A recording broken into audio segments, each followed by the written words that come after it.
Hello everyone. आज हम पढ़ेंगे भगवद गीता अध्याय 2 गीता सार का पार्ट नंबर 3। तो चलिए स्टार्ट करते हैं। मात्रा अस्पर्शार्तु कौन्तेय शीतोष्ण सुखदुः खदाः आगामापायन्यो नित्यास्तस्तिच्छस्व भारत। इस श्लोक का अर्थ है, हे कुंती पुत्र, सुख तथा दुख का क्षणिक उदय तथा काल क्रम में उनका अंतर्धान होना सर्दी तथा गर्मी की ऋतुओं के आने जाने के समान है। हे भरतवंशी, वे इंद्रिय बोध से उत्पन्न होते हैं और मनुष्य को चाहिए कि अविचल भाव से उनको सहन करना सीखो। इसका तात्पर्य है, कर्तव्य निर्वाह करते हुए मनुष्य को सुख तथा दुख के क्षणिक आने जाने को सहन करने का अभ्यास करना चाहिए। वैदिक आदेशानुसार मनुष्य को माघ, जनवरी, फरवरी के मास में भी प्रातःकाल स्नान करना चाहिए। उस समय अत्यधिक ठंड पड़ती है, किंतु जो धार्मिक नियमों का पालन करने वाला है वह स्नान करने में तनिक भी झिझकता नहीं। इसी प्रकार एक गृहिणी भीषण से भीषण गर्मी की ऋतु में मई जून के महीनों में भोजन पकाने में हिचकती नहीं। जलवायु संबंधी असुविधाएं होते हुए भी मनुष्य को अपना कर्तव्य निभाना होता है। इसी प्रकार युद्ध करना क्षत्रिय का धर्म है, अतः उसे अपने किसी मित्र या परिजन से भी युद्ध करना पड़े तो उसे अपने धर्म से विचलित नहीं होना चाहिए। मनुष्य को ज्ञान प्राप्त करने के लिए धर्म के विधि विधान पालन करने होते हैं, क्योंकि ज्ञान तथा भक्ति से ही मनुष्य अपने आप को माया के बंधन से छुड़ा सकता है। अर्जुन को जिन 2 नामों से संबोधित किया गया है वे भी महत्वपूर्ण हैं। कौन्तेय कहकर संबोधित करने से यह प्रकट होता है कि वह अपनी माता की ओर मातृकुल से संबंधित है, और भारत कहने से उसके पिता की ओर पितृकुल से संबंध प्रकट होता है। दोनों ओर से उसको महान विरासत प्राप्त है। महान विरासत प्राप्त होने के फलस्वरूप कर्तव्य निर्वाह का उत्तरदायित्व आ पड़ता है, अतः अर्जुन युद्ध से विमुख नहीं हो सकता। यम हीना व्यथयन्ते ते पुरुषं पुरुषर्भः समुदुख सुखम धीरम शो अमृतत्वाय कल्पते। इस श्लोक का अर्थ है, हे पुरुष श्रेष्ठ अर्जुन, जो पुरुष सुख तथा दुख में विचलित नहीं होता और इन दोनों में समभाव रखता है वह निश्चित रूप से मुक्ति के योग्य है। इसका तात्पर्य है, जो व्यक्ति आत्म साक्षात्कार की उच्च अवस्था प्राप्त करने के लिए दृढ़ प्रतिज्ञ है और सुख तथा दुख के प्रहारों को समभाव से सह सकता है, वह निश्चय ही मुक्ति के योग्य है। वर्णाश्रम धर्म में चौथी अवस्था अर्थात संन्यास आश्रम कष्ट साध्य अवस्था है, किंतु जो अपने जीवन को सचमुच पूर्ण बनाना चाहता है वह समस्त कठिनाइयों के होते हुए भी संन्यास आश्रम अवश्य ग्रहण करता है। ये कठिनाइयाँ पारंपरिक संबंध विच्छेद करने तथा पति और संतान से संबंध तोड़ने के कारण उत्पन्न होती है, किंतु यदि कोई इन कठिनाइयों को सह लेता है तो उसके आत्म साक्षात्कार का पथ निष्कंटक हो जाता है। अतः अर्जुन को क्षत्रिय धर्म निर्वाह में दृढ़ रहने के लिए कहा जा रहा है। भले ही स्वजनों या अन्य प्रिय व्यक्तियों के साथ युद्ध करना कितना ही दुष्कर क्यों ना हो, भगवान चैतन्य ने 24 वर्ष की अवस्था में ही संन्यास ग्रहण कर लिया था। यद्यपि उन पर आश्रित उनकी तरुण पत्नी तथा वृद्ध माँ की देखभाल करने वाला अन्य कोई न था, तो भी उच्चादर्श के लिए उन्होंने संन्यास ग्रहण किया और अपने कर्तव्य पालन में स्थिर बने रहे। भव बंधन से मुक्ति पाने का यही एकमात्र उपाय है। नासतो विद्यते भावो न भाव विद्यते सतः उभयोरपि दृष्टो अंतरश्व नयो अस्त तत्वदर्शिभिः। इस श्लोक का अर्थ है, तत्वदर्शियों ने ये निष्कर्ष निकाला है कि असत भौतिक शरीर का तो कोई चिरस्थायित्व नहीं है, किंतु सत आत्मा अपरिवर्तित रहता है। उन्होंने इन दोनों की प्रकृति के अध्ययन द्वारा यह निष्कर्ष निकाला है। इसका तात्पर्य है, परिवर्तनशील शरीर का कोई अस्थायित्व नहीं है। आधुनिक चिकित्सा विज्ञान ने भी यह स्वीकार किया है कि विभिन्न कोशिकाओं की क्रिया प्रतिक्रिया द्वारा शरीर प्रति क्षण बदलता रहता है। इस तरह शरीर में वृद्धि तथा वृद्धावस्था आती रहती है, किंतु शरीर तथा मन में निरंतर परिवर्तन होने पर भी अपना आत्मा स्थायी रहता है। यही पदार्थ तथा आत्मा का अंतर है। स्वभावतः शरीर नित्य परिवर्तनशील है और आत्मा शाश्वत है। तत्वदर्शियों ने, चाहे वे निर्विषयवादी हो या सगुणवादी, इस निष्कर्ष की स्थापना की है। विष्णु पुराण में कहा गया है कि विष्णु तथा उनके धाम स्वयं प्रकाश से प्रकाशित है। ज्योतिषी विष्णुर्भवानी विष्णुः, सत तथा असत सब आत्मा तथा भौतिक पदार्थ के ही द्योतक हैं। सभी तत्वदर्शियों की यह स्थापना है। यहीं से भगवान द्वारा अज्ञान से मोहग्रस्त जीवों को उपदेश देने का शुभारंभ होता है।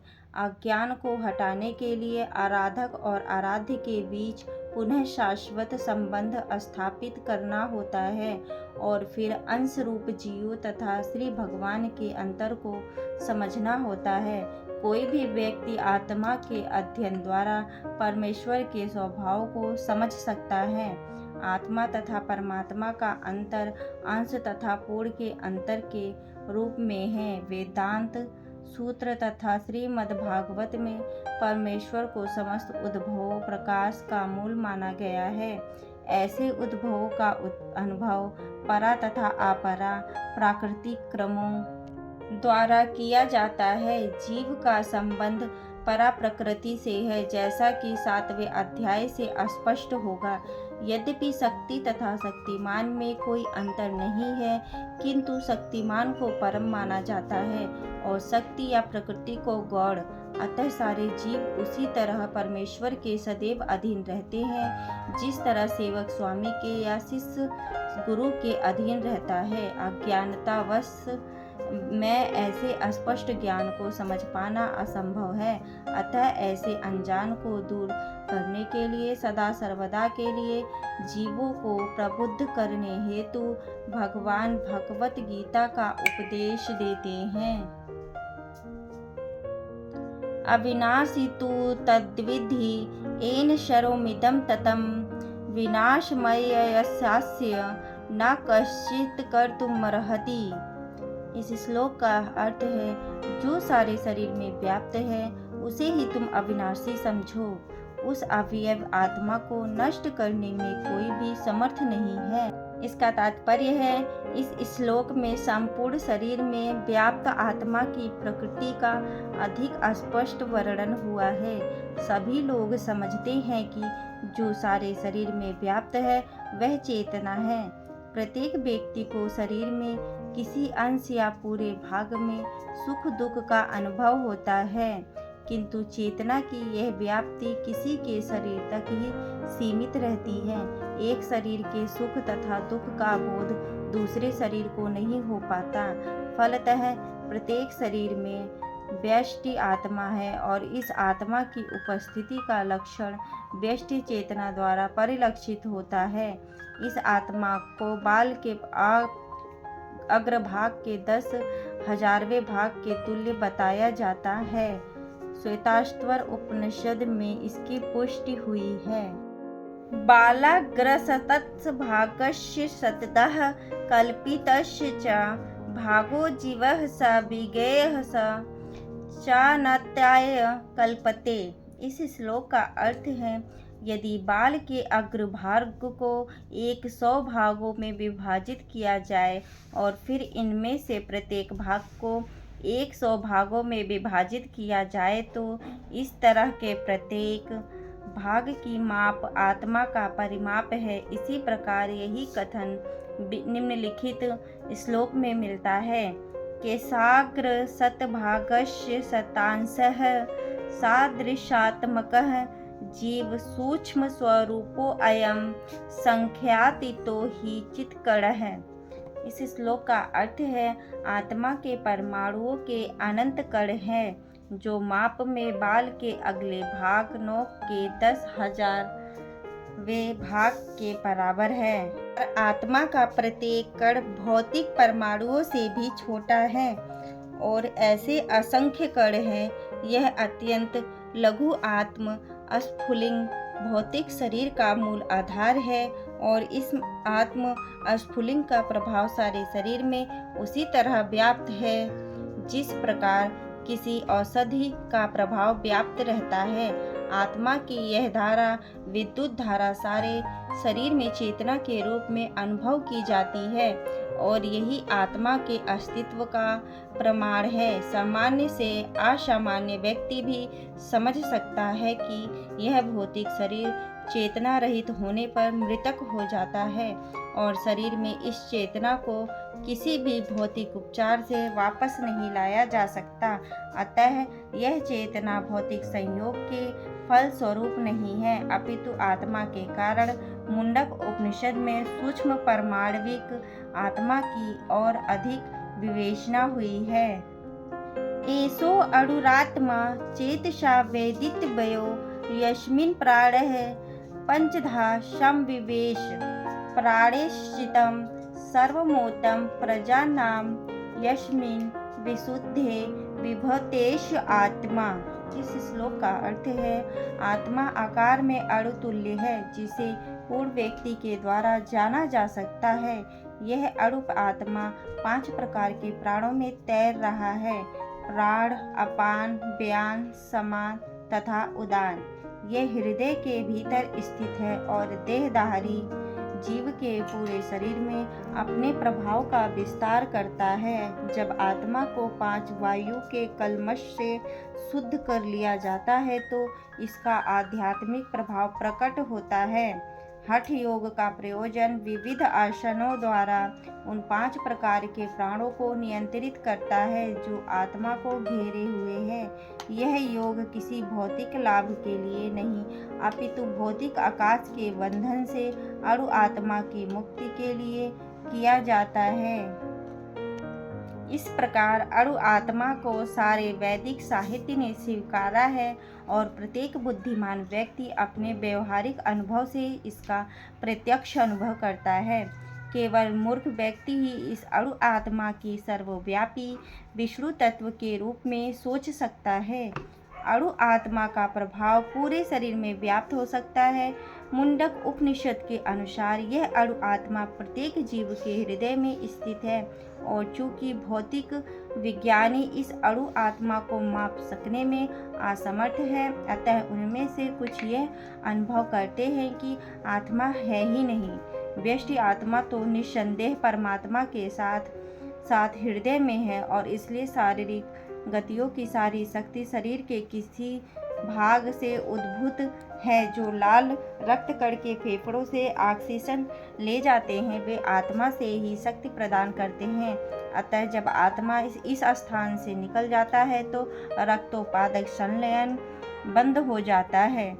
औषधि विज्ञान लाल रक्त कणों की महत्ता को तो स्वीकार करता है, किंतु वह यह निश्चित नहीं कर पाता कि शक्ति का स्रोत आत्मा है। जो भी हो, औषधि विज्ञान यह स्वीकार करता है कि शरीर की सारी शक्ति का उद्गमन स्थल हृदय है। पूर्ण आत्मा के ऐसे अणु कणों की तुलना सूर्य प्रकाश के कणों से की जाती है। इस सूर्य प्रकाश में असंख्य तेजोमय अणु होते हैं। इस प्रकार परमेश्वर के अंश उनकी किरणों के परमाणु स्फुलिंग है और प्रभा या पराशक्ति कहलाते हैं। अतः चाहे कोई वैदिक का ज्ञान का अनुगामी हो या आधुनिक विज्ञान का, वह शरीर में आत्मा के अस्तित्व को नकार नहीं सकता। भगवान ने स्वयं भगवद गीता में आत्मा के इस विज्ञान का विशद वर्णन किया है। अंतवंत इमे देहा नित्यस्योक्तः शारीरिणः अनाशिनो अप्रमेयस्य तस्माद्युध्येष्व भारत। इस श्लोक का अर्थ है, अविनाशी, अप्रमेय तथा शाश्वत जीव के भौतिक शरीर का अंत अवश्य संभावी है, अतः हे भरतवंशी युद्ध करो। इसका तात्पर्य है, भौतिक शरीर स्वभाव से नाशवान है, यह तत्क्षण नष्ट हो सकता है और 100 वर्ष बाद भी यह केवल समय की बात है। इसे अनंत काल तक बनाए रखने की कोई संभावना नहीं है, किंतु आत्मा इतना सूक्ष्म है कि इसे शत्रु देख भी नहीं सकता, मारना तो दूर रहा। जैसा कि पिछले श्लोक में कहा गया है, यह इतना सूक्ष्म है कि कोई इसके मापने की बात सोच भी नहीं सकता। अतः दोनों ही दृष्टि से शोक का कोई कारण नहीं है, क्योंकि जीव जिस रूप में है, ना तो उसे मारा जा सकता है, ना ही शरीर को कुछ समय तक अस्थायी रूप से बचाया जा सकता है। पूर्ण आत्मा के सूक्ष्म कण अपने कर्म के अनुसार ही यह शरीर आत्मा धारण करते हैं, अतः धार्मिक नियमों का पालन करना चाहिए। वेदांत सूत्र में जीव को प्रकाश बताया गया है, क्योंकि वह परम प्रकाश का अंश है। जिस प्रकार सूर्य का प्रकाश सारे ब्रह्मांड का पोषण करता है, उसी प्रकार आत्मा के प्रकाश से इस भौतिक देह का पोषण होता है। जैसे ही आत्मा इस भौतिक शरीर से बाहर निकल जाता है, शरीर सड़ने लगता है, अतः आत्मा ही शरीर का पोषण है। शरीर अपने आप में महत्वहीन है, इसलिए अर्जुन को उपदेश दिया गया है कि वह युद्ध करे और भौतिक शारीरिक कारणों से धर्म की बलि न होने दे। ये एनम वेत्ति हंतारम यक्षजेन मन्यते हतम उभौ तौ न विजानितो नायम हंति न हन्यते। इस श्लोक का अर्थ है, जो इस जीव आत्मा को मारने वाला समझता है तथा जो इसे मरा हुआ समझता है, वे दोनों ही अज्ञानी हैं, क्योंकि आत्मा ना तो मरता है और ना मारा जाता है। इसका तात्पर्य है, जब देहधारी जीव को किसी घातक हथियार से आघात पहुंचाया जाता है, तो यह समझ लेना चाहिए कि शरीर के भीतर का जीव आत्मा मरा नहीं। आत्मा इतना सूक्ष्म है कि इसे किसी तरह के भौतिक हथियार से मार पाना असंभव है, जैसा कि अगले श्लोकों से स्पष्ट हो जाएगा। ना ही जीवात्मा अपने आध्यात्मिक स्वरूप के कारण बद्ध है, जिसे मारा जाता है या जिसे मरा हुआ समझा जाता है, वह केवल शरीर होता है। किंतु इसका तात्पर्य शरीर के वध को प्रोत्साहित करना नहीं है। वैदिक आदेश है, मा हिंस्यात् सर्वभूतानि, किसी भी जीव की हिंसा ना करो। ना ही जीवात्मा आबद्ध है का अर्थ यह है कि पशु हिंसा को प्रोत्साहन दिया जाए। किसी भी जीव के शरीर की अनधिकार हत्या करना नित्य है और राज्य तथा भगवत विधान के द्वारा दंडनीय है। किंतु अर्जुन को तो धर्म के नियमानुसार मारने के लिए नियुक्त किया जा रहा था, किसी पागलवश नहीं। ना जायते म्रियते वा कदाचित् त्रायं भूत्वा भवित्वा न भूयः अजो नित्यः शाश्वतो अयं पुराणो न हन्यते हन्यमाने शरीर। इस श्लोक का अर्थ है, आत्मा के लिए किसी भी काल में ना तो जन्म है ना मृत्यु। वह ना तो कभी जन्मा है, ना जन्म लेता है और ना जन्म लेगा। वह अजन्मा है, नित्य, शाश्वत तथा पुरातन है। शरीर के मारे जाने पर वह मारा नहीं जाता। इसका तात्पर्य है, गुणात्मक दृष्टि से परमात्मा का अणु अंश परम से अभिन्न है। वह शरीर की भांति विकारी नहीं है। कभी कभी आत्मा को अस्थायी या कूटस्थ कहा जाता है। शरीर में 6 प्रकार के रूपांतर होते हैं। वह माता के गर्भ से जन्म लेता है, कुछ काल तक रहता है, बढ़ता है, कुछ परिणाम उत्पन्न करता है, धीरे धीरे क्षीण हो जाता है और अंत में समाप्त हो जाता है। किंतु आत्मा में ऐसे परिवर्तन नहीं होते। आत्मा आजन्मा है, किंतु चूंकि वह भौतिक शरीर धारण करता है, अतः शरीर जन्म लेता है। आत्मा ना तो जन्म लेता है ना मरता है। जिसका जन्म होता है उसकी मृत्यु भी होती है, और चूंकि आत्मा जन्म नहीं लेता, अतः उसका ना तो भूत है, ना वर्तमान, ना ही भविष्य। वह नित्य, शाश्वत तथा सनातन है, अर्थात उसके जन्म लेने का कोई इतिहास नहीं है। हम शरीर के प्रभाव में आकर आत्मा के जन्म मरण आदि का इतिहास खोजते हैं। आत्मा शरीर की तरह कभी भी वृद्ध नहीं होता, अतः तथाकथित वृद्ध पुरुष भी अपने में बाल्यकाल या युवावस्था जैसी अनुभूति पाता है। शरीर के परिवर्तनों का आत्मा पर कोई प्रभाव नहीं पड़ता।